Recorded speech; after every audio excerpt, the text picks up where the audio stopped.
All right, let's tie a Jujubee Midge. This is one of my very first commercial flies, and it's named after my daughter. Her name is not Jujubee. Her name is Julie. So here's the Jujubee. It's going to be tied on a Tiemco 2488. I don't like the H for this fly, although you can tie it on there. I like to keep this fly really skinny, and the 88H is a little bit stouter wire, so it is a heavier hook. But because of that, it makes the fly a little fatter, and I try to keep it skinny. So the thread I'm going to use, this is Tiemco 16-aught white, and again, closest stuff you can use to this is probably the VEEVUS 14-aught. I'm going to start this thread just about an eye length behind the hook eye, get rid of my tag end, and we'll tie, let's see here, we'll tie a chartreuse in black. So I'm going to take 2 strands of chartreuse SuperHair, and you can see this is sort of fiber optic nylon fibers. It's very similar to tippet material. It's very small. Now keep in mind you're seeing it on the camera there blown up gigantic, so it looks very big, but it's a very small thin fiber. In this case I'm going to get 2 strands of the chartreuse and 1 strand of black. And hold these up here where you can see them. So you see those 3 strands, they've got some kink and wave to them. What I typically do, and this doesn't really make any difference on the finished fly, but I'll run my fingers down, and you can see I kind of pull and slide my fingers down like I was straightening a leader. That will take some of that kink out, make this material a little easier to work with. Now I've cut all 3 ends to the same length, and you notice I don't have a thread base on the hook, and that's in an effort to keep the fly skinny. I'm going to catch these 3 strands on my near side and pull them down just to the thread start, and then I'm going to wrap back over them, keeping my thread as flat and smooth as I can, about halfway down the bend of the hook. When I get there, I'm going to come forward again, and again I'm trying to keep that thread as flat and smooth as I can. You can see that 10-aught thread, or 16-aught thread, has flattened out nicely there, all the way back up to where I started. Now we're going to begin to wrap the body. And the trick on this, I get asked this question all the time, is how do you keep these 3 lined up? There's a couple of little tricks. The first of which is I'm going to come around the hook bend here, and I'm going to come straight back again. So I came around the hook point, and I came straight back. Now, as I lift these up, I see that they've lined up chartreuse, black chartreuse. The black one's in the middle. Doesn't make any difference what order they line up in. But what I do want to keep in mind is I want to keep them that way as I go the whole rest of the way up the hook. So I'm going to take this first turn, I'm going to drop this on the far side of the hook, and you can see I come right down against the point of the hook there. I've got to come around the hook point and back again. That's one of the biggest tricks to this. If you don't come back again, if you kind of keep out at this angle and come up, you're going to have a space as you come around with that next turn. You can see the space in the body. In this case, if I come back again, I can butt that turn right up to the previous turn. So I'll come around the hook point, back again. And if you kind of rock those, you can see if they get stacked up. It actually looks like on that first turn, I've got one stacked up. So let's just do that right.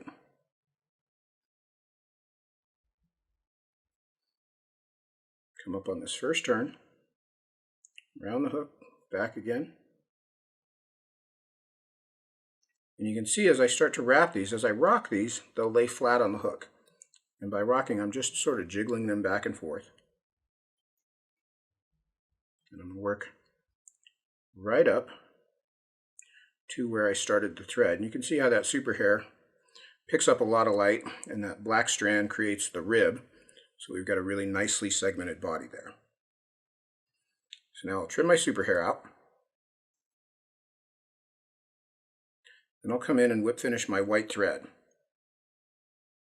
Now typically when I tie a bunch of these, I'll do all these abdomens at once and then come back and do the thoraxes separately. In the case of this one, I'll show you everything all in a row. So now I'm going to switch to some UNI-THREAD black. This is going to be for the thorax. And I'm going to start this right over my tie-off and overlap onto the front edge of the abdomen a bit. Then I can trim that tag out. Now on a size, I'm tying a size 18 here. Size 18 Jujubee, I want about a dozen strands, maybe even just 10, of white fluoro fiber. You can see this is a shiny, very fine filament. And I encourage you to count them, just for the reason, you maybe don't have to count them every time, but just for the reason that once you count them a couple of times, you know what 12 looks like. I just happened to pull 13 out there, so I do want to try to keep an even number. 12 is not very many. It's very easy to overdo this, and that's one of the most common mistakes I see on this fly, is using too many strands of fluorofiber. So I've cut all all of those strands, all 12 of those strands, even, and I'm going to catch them with the turn of thread there on top. Catch them with the turn of thread, and then draw them down to length. And I just want to pull those butt ends behind the hook eye. And at this point, I'm going to start to build my thorax. And my thorax is going to be sort of an egg shape. I'm just wrapping the thread here fairly tight. And you'll notice that I've left about an eye length worth of bare space right here behind the hook eye. That's going to be for our tie-off and our thread head here at the front. So once I've got the thorax built, I can bring the thread up into that space. Now I'm going to pull my fluorofiber over the top, and I'm going to bring my thread over the top and drape it over the fluorofiber. Now I can pull straight down on the thread and get a couple turns on there, and that'll make sure that my wing case is centered across the top of the fly. Now I'm going to take these remaining stubs, and I know I've got 12 because I counted them, and I'm going to put 6 on each side. And you can see if I sort of roll these in my fingers, they sort of coil into their own little individual strands. Now I'm going to take the near side back, and these are going to become the wing buds. So on the near side, as I wrap over these, I want to hold these just a little bit under the hook, as my thread torque will come around and pull them up in line with the hook shank, so they're right in line along the side. Now on the far side, I'm going to hold these just a bit high, for the same reason. That thread torque on that side of the hook is going to push down to square those up, and you can see how that roll goes right into place along the side of the hook. Just a few turns of thread to smooth that head off, and then I can come in and whip finish right over the top. Now the thread head on this fly is part of the bug, so it's a little oversized on purpose.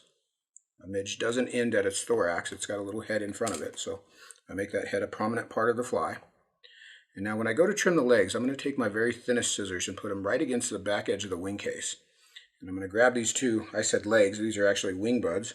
I'm going to grab these two wing buds and butt those scissors up perpendicular to the hook and trim them off. So they're just a bit longer than the wing case. And that is our finished Jujubee Midge. No overlaps or twists in the body. We've got a nicely segmented body. I tie this in lots of different colors: olive, black, black and white, olive and black, chartreuse and black, red and white, brown and white. Boy, the color list just goes on as I think about it. Any combination, the way to think about it is your primary color is always going to be 2 strands, and your rib color is going to be a single strand. You can do a flash version. Maybe I'll do a little video version of the flash version as well. Mix it up a little bit, but this is definitely a fly you want in your box. Any tailwater, anywhere really in the world. Any place that's got midges, which is every place in the world. This fly will work. It's a great little winter, spring, fall type of pattern. Certainly on those tailwaters during the summer months, it's money in the bank. Tie some up, see what you think. Take care. See ya.